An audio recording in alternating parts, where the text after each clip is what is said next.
Hello everybody out there in YouTube land.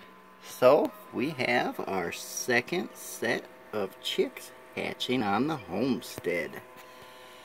Here we have the first one that broke out. This one is right here coming, breaking the shell.